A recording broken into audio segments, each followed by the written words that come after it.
әдісі бойынша бағалайық. Сабағымызға деген көңіл-күйіміз қандай біздің? Балалар, онда қазір бізде математика сабағы, тақырыбымыз жақшасыз өрнектер және олардың мәнін қолайлы тәсілмен есептеу. Сабағымыздың мақсаты тиімді есептеу үшін қосудың ауыстырымдылық, терімділік қасиетін пайдаланып отырып есептер шығаруды үйренеміз. Бүгінгі тақырыбымыз біздің. Ал балалар, біз сіздермен қосу және азайту амалдарын білеміз, иә? Енді осы амалдармен қазір есептер шығарамыз, жақшамен, тиімді тәсілдермен есептер шығарамыз. Енді кәне балалар, мен қазір сіздерге есептер қосымша тапсырмалар дайындап қойдым. Сол тапсырманы кезек-кезек шақырамыз, сіздер шығып орындарыңыздар, иә? Ал бірінші тапсырманы Рабинур шыға қойыңыз тақтаға. Балаларға оқып, тапсырмаңыздың жауабын айта қойыңыз. 28 сандарының қосындысы 28. 28 санның қосындысы 28. Келісеміз ба? Өте жақсы, Рабинур, молодец, тамаша, отыра қойыңыз. Келесі бізге жауап берем дейді. Кім жауап берем дейді бізде? Кәне, Нұржан, келе қойыңыз. Біздің жігіттер де мықты, қыздардан қалыспайды, иә? Нұржан, айта қойыңыз. 45-ке 30-бен 20 сандарының айырмасы. Қос дейді, иә? Сонда жауабы неше болады екен? Өте жақсы. Нұржанмен келісеміз бе, балалар? Тамаша, біздің жігіттер де қалыспайды екен. Ал енді келесі Даяна шыға қойыңыз, кәні. Даяна, мына тапсырманы айта қойыңыз. Балалар Даянаны тыңдайық, Даяна дұрыс шығара ма екен? 52 мен 21 сандарының айырмасының 4 санын қос. Сонда жауабы неше болады екен? Өте жақсы. Даяна да өте жақсы шығарды. Жақсы, өте жақсы. Келесі бізде шығады. Ақсезім шыға қойыңыз. Үшінші қатардың оқушылары шықпай қалыпты. Оқушылар қалай отырады екен? 90 санынан 0 мен 10 және 20 сандарының кеміті. 90-нан нешені кемітеміз Ақсезім? 10-ны кеміткеннен неше болады екен? Өте жақсы. 90-нан 20-ны кемітсек? 90-нан 0-ді кемітсек? 90-нан өзі шығады, тамаша. Ақсезім бір шығарғанда 3 есепті шығарды. Өте жақсы. Келесі Айсұлтан шыға қойыңыз. Бірінші қатардың жігіттері. 67 мен 38 сандарының қосындысы 9 мен санның кемірінде 90. 90, өте жақсы.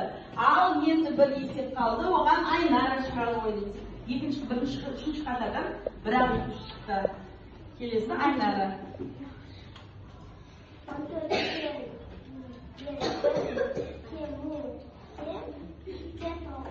14-тен 14-тен 5-ті кемітсек. 14-тен 5 азайтқанда 9-ды, тамаша. Ал енді балалар, барлығымыз оқулықпен жұмыс істейміз. Қазір дәптерлерімізді, оқулықтарымызды аша қойылар. Оқулықтарымыздың 44-ші бетін аша қоямыз. Оқулықтың 44-ші бетін ашамыз. Бірінші тапсырманы ауызша орындайық. Барлығымыз аштық па? Бірінші тапсырманы көрдік пе? Барлығымыз көрдік пе? Балалар, бұл жерде нелер бізде? Өрнектер. Өрнектерді кім оқиды? Кім оқиды? Даяна бірінші өрнекті оқи қойыңыз. Бірнеше адам. Жоқ, Даяна. 44-ші беттегі бірінші есеп. Мен өрнектерді оқы. Бірінші өрнекті оқи қойыңыз. Құлы 56. Өте жақсы. Екіншісін кім оқиды? Дайбелер оқи қойыңыз. 100 азайту 21. Өте жақсы. Келесі Айзере. Үшінші өрнек. Ақсезім. Үшінші өрнек па? Д азайту 39. Өте жақсы. Төртінші өрнек Аймерей.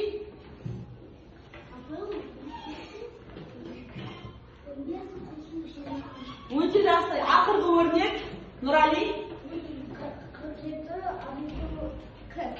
47 азайту К. Тамаша. Балалар, біз сіздермен барлық өрнектерді оқып шықтық. Енді балалар, осы өрнектерді қандай топтарға бөлуге болады?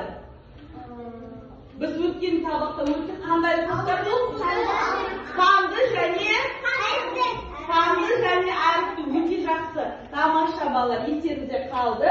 Санды және әріпті өрнектер болып екі топқа бөлінеді, я?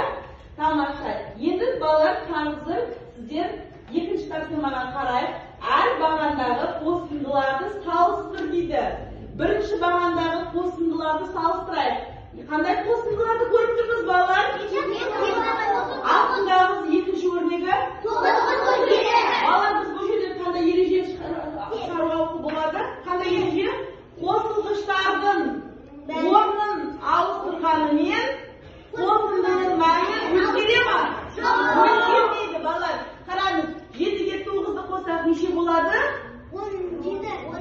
7-ге 9-ды қосқанда 16. 9-ға 7-ні қосындылардың мәнін өзгертсек те, қосылғыштардың мәнін өзгертсек те, қосындының мәні өзгермейді. Тамаша. Келесі, екінші 45 қосу 5 және 5 қосу 40. Бұл жерде де тура сондай. Тамаша. Енді келесі, үшінші бағанды кім оқиды? Даяна оқи қойыңыз.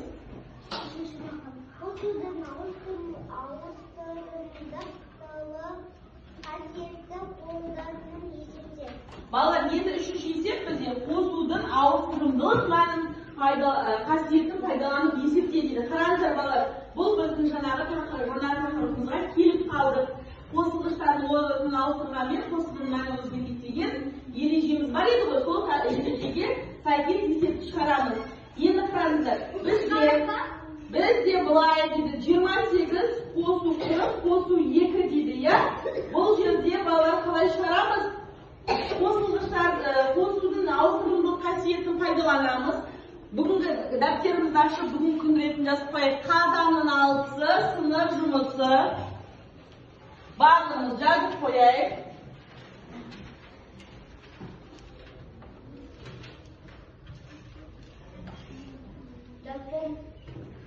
Жазып болсақ, тыныштана отырамыз. Балалар, біз бірінші тапсырмамен, екінші тапсырманы сіздермен талқылап кеттік.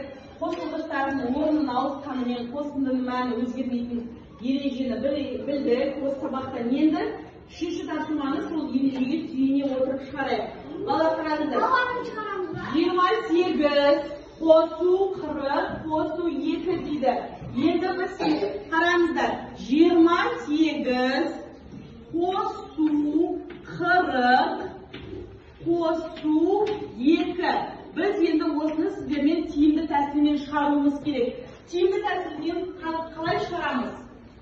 Ақсыз майда қойыңыз. 28-ді жүктейміз. 28-ге біз нешені қосамыз бірінші? 28-ге жақшаны ашамыз да 28-ге 2-ні қосамыз. Оған шыққан санға нешені қосамыз? 40-ты қосамыз. Өте жақсы балалар, тамаша. Енді қараңыздар, 28-ге 2-нің қосындысы нешеге тен бізде?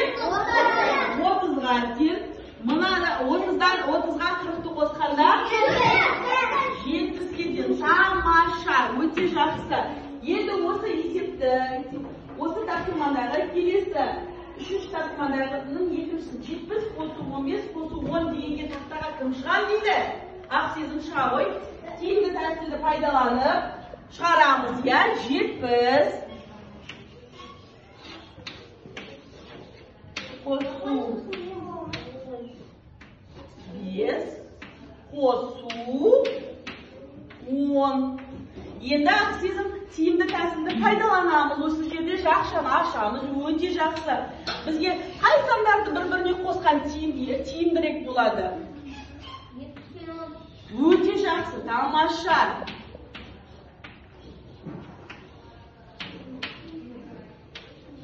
Өте жақсы, өте жақсы.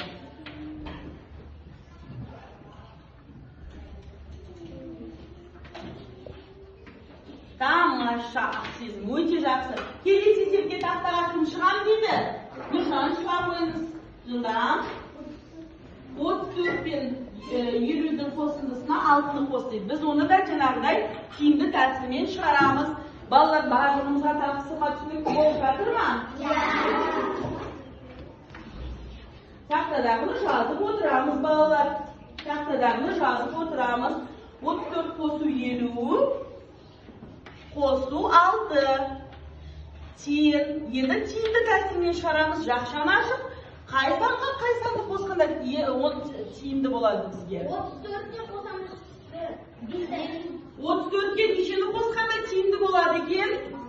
Молодец. Өте жақсы, Нұржан, өзі де біледі. Тамаша, осыған нешені қосады екенбіз?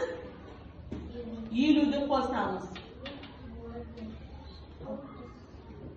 Нұржан, мына жерге қосу 50 деп жазып қойыңыз, біз түсінбей қаламыз. Мына теңді алып тастаңыз, қосу 50 деп жазып қойыңыз бұл жерге.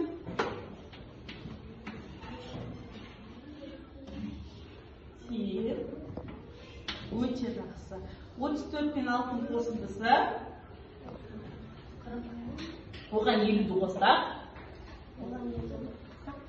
Өте жақсы. Тамаша. Жазып қойыңыз.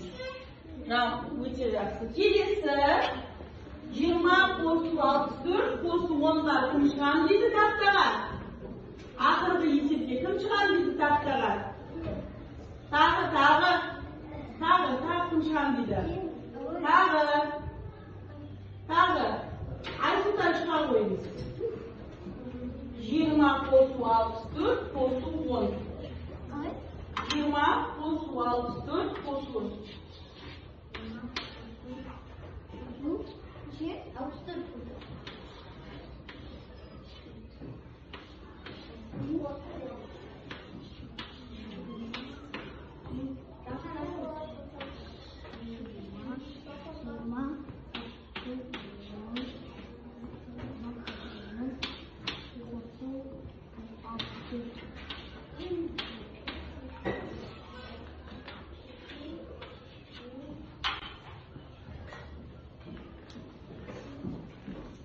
Өте жақсы, тамаша. Балаларымыз тапсырманы барлығын жазып аламыз. Ал балалар 4-ші тапсырманы орындап болсақ, 5-ші тапсырмаға назар аударайық. Асқар 100 теңгеге сызғыш және 35 теңгеге қалам сатып алыпты. Сызғыш қаламға қарағанда қаншаға қымбат дейді. Ал балалар осы есепке тақтаға кім шығады дейді? Ақсезім шыға қойыңыз.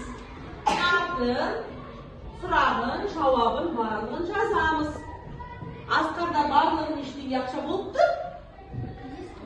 Барлығы 100 теңге жаза қойыңыз. Су шығады.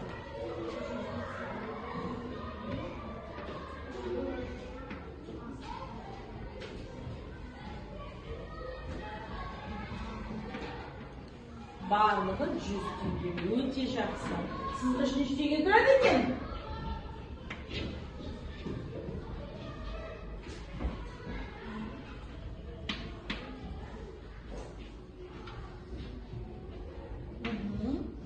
Нештеге тұрады екен?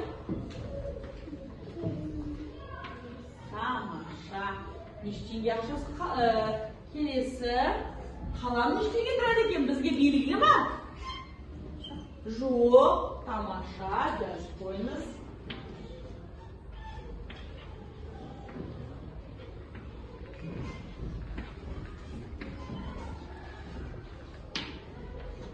Тамаша, енді шешуге шығамыз.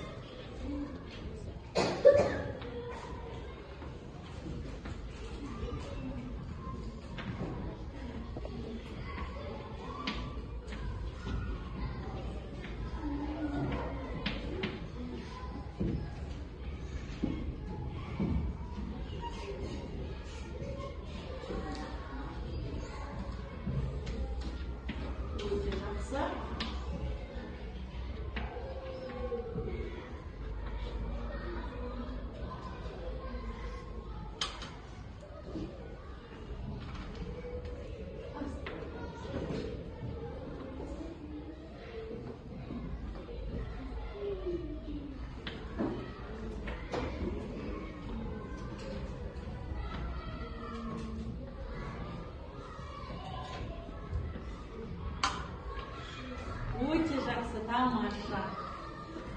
Ал балалар енді Осы есепті барлығыңызға түсінікті болды ма? Тамаша. Балалар, осымен біздің сабағымыз аяқталды.